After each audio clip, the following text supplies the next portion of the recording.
आरोपियों को एनकाउंटर में गिरा दिया आज, लेकिन कुछ लोग कह रहे हैं कि योगी जी बदले की भावना से काम कर रहे हैं। नहीं भाई, सुनो मेरी बात। पहली बात, योगी जी क्या कर रहे हैं हमें नहीं समझ आ रहा भाई। मैं सीधी बात बोल रहा हूँ, गोली टांगों पे क्यों लगी भाई? सर पे क्यों नहीं लगी?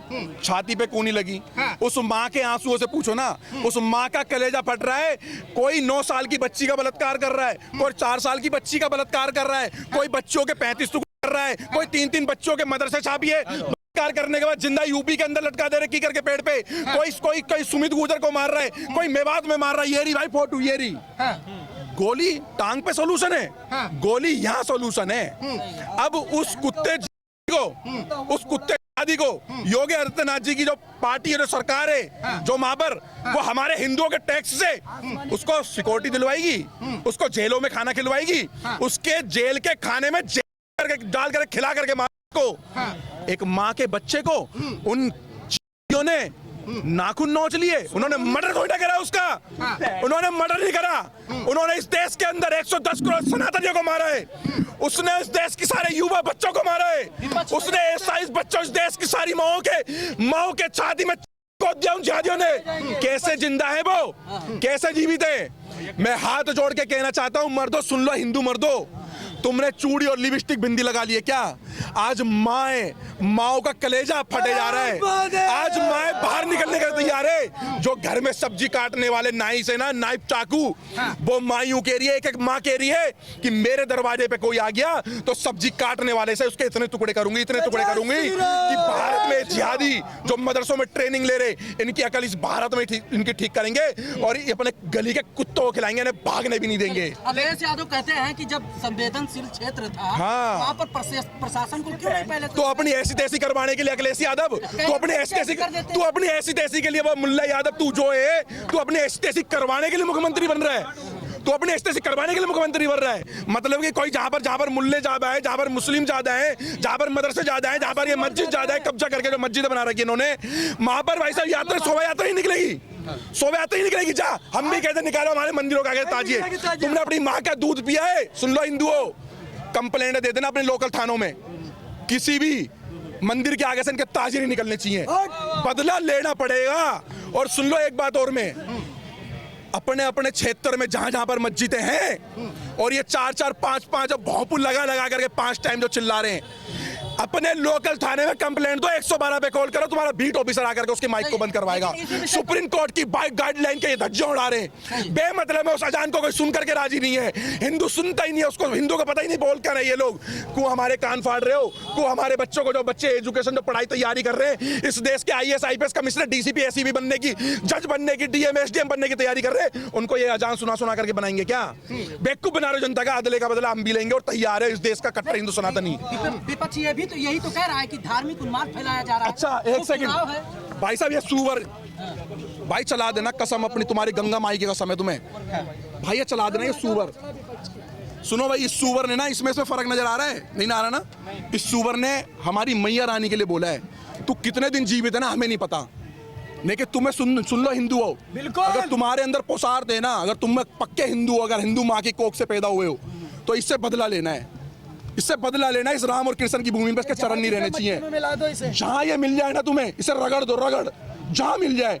अंजाम चाहे कुछ हो, अंजाम चाहे आजीवन कारावास है तुम्हारे को, इसको छोड़ना नहीं है। मैया रानी को, उस मैया रानी को जिस बेसुनु माता को आप पूछते हो, जिस शेरों वाली माता को पूछते हो, जिस लक्ष्मी माता को पूछते हो आप लोग, ढोंग मत करना है पूजने का, इससे बदला लेना है। इसने बोला तुम रेप करते हो अपनी मैया रानी, देवी रानी का। मैं रेप करते हैं, हम रेप करेंगे हिंदू सनातनी, तेरी ऐसी तैसी उतारेंगे, तेरी गोल टोपी लंबी डाले वाले जिहादी तेरे को। और इसमें तो सुगर और इसमें हम तेरे को फर्क नहीं समझते भाई, तू है पक्का है।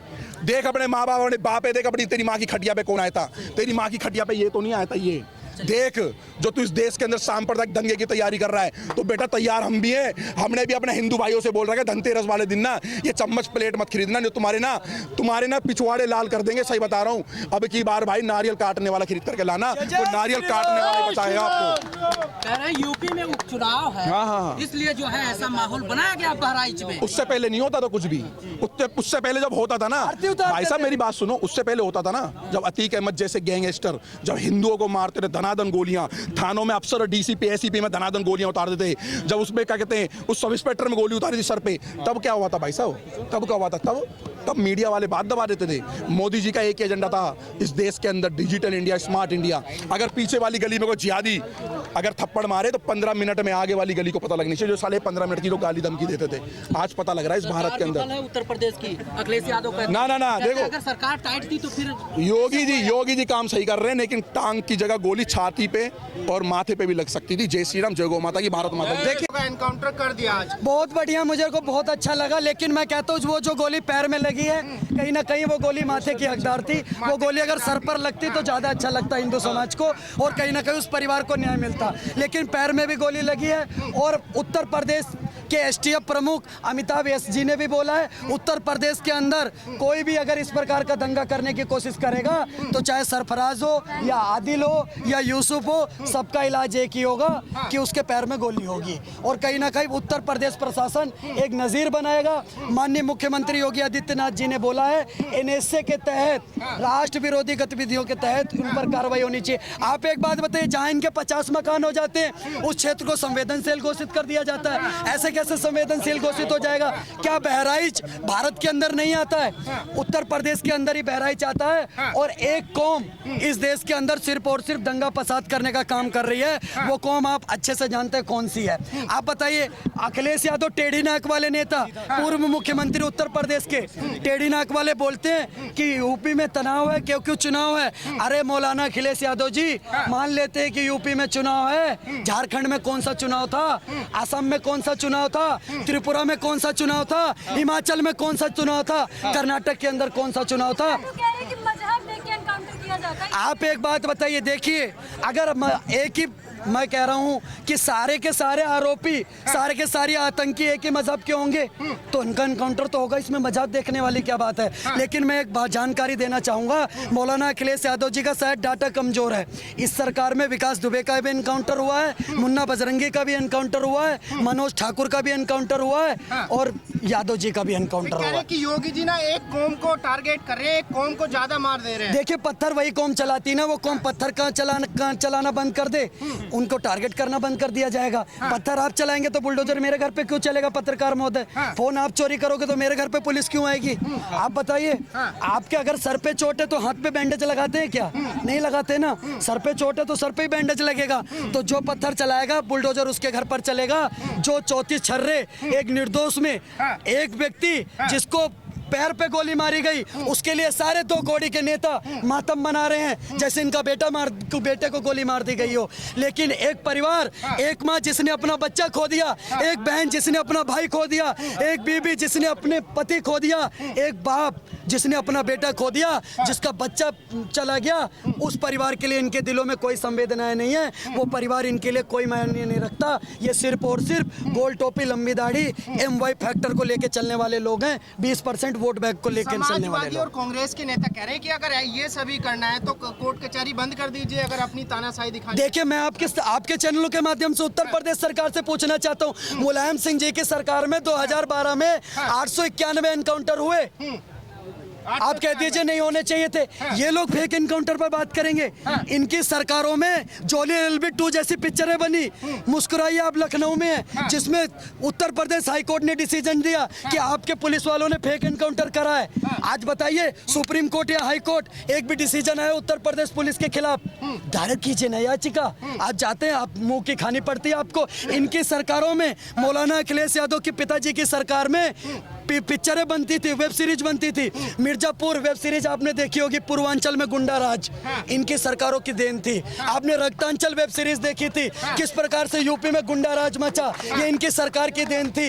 आपने भोकाल वेब सीरीज देखी होगी, जिस प्रकार से मुजफ्फरनगर दंगा हुआ और कैसे हमारे देश के IPS अधिकारी नवीन सिखेरा जी ने उसको संभालने का काम करा योगी जी की सरकार में। ये तो गुंडों को पालने वाले लोग हैं। जब इनके आदमी, इनके गुंडे, इनके गुर्गे नवाजवादी पार्टी के लाल टोपी पहन के काले काले कारनामे करने वाले नेताओं के खिलाफ कार्रवाई होती है तो इनकी अम्मा बुआ सब मरने लग जाती है। लेकिन कुछ लोग यहाँ भी ये भी कह रहे हैं, जैसे समाजवादी पार्टी के नेता, कांग्रेस के नेता कह रहे हैं कि भाई भले ही उन्होंने गोपाल मिश्रा का मर्डर कर दिया, आंख के बदले आंख का कोई सोल्यूशन थोड़ी होता है। देखिए, कांग्रेस पार्टी को आप इतने सीरियस मत लीजिए। यूपी में कांग्रेस पार्टी की 3 सीटें हैं, सीट आती है इनकी 3 और बोलेंगे 1-1 घंटा। आपको उत्तर प्रदेश की जनता खुद नहीं सुन रही है। 40 साल से बनवास दे रखा आपको यूपी के अंदर 10 सीट से ज्यादा नहीं आ रही, 40 साल हो गए आप, लेकिन एक घंटा के यूपी की जनता को ज्ञान देते हैं, आपकी सुनने वाली नहीं है। और ये मौलाना आदिल रशीदी जैसे बंदे जो कि हमारे देवी देवताओं और धर्म का मजाक बनाने का काम कर रहे हैं। हम कह रहे हैं ये हिंदू है,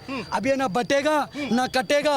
अब हम आवेदन निवेदन नहीं करेंगे, अब मौलाना आदिल रशीदी जैसे दंगाइयों पर जो हमारे देवी देवताओं को गाली देते हैं उनके साथ दे दनादन करेंगे। इतने चैनलों पर डंकी की चोट पर बोल रहा हूँ। और इस बात को सुनिएगा, एक बात और सुनिएगा, एक 9 साल की बच्ची के बलात्कारी को ये लोग बहुत ज्यादा समर्थन करते हैं, लेकिन अगर हमारी दुर्गा माता, हमारे राम जी, हमारे धर्म के बारे में बोलोगे तो ईंट से ईंट बजा देंगे। ये पोहे वाली भीड़ नहीं है जो 10 लाख आदमी लेकर के ये इम्तियाज अली खड़ा हो गया था महाराष्ट्र के अंदर। 110 करोड़ हिंदू हैं, अगर घर से बाहर निकल गए ना जिस दिन दिमाग खराब हो गया तो धरती पर जमीन कम पड़ जाएगी तुमको भागने के लिए। सुअर आदिल रशीदी, इस बात को ध्यान रखना तुम। जमीन कम पड़ जाएगी, बिल्कुल जमीन कम पड़ जाएगी। सरकार विफल है उत्तर प्रदेश में। मैं क्या कह रहा हूँ, मेरी बात सुनिए।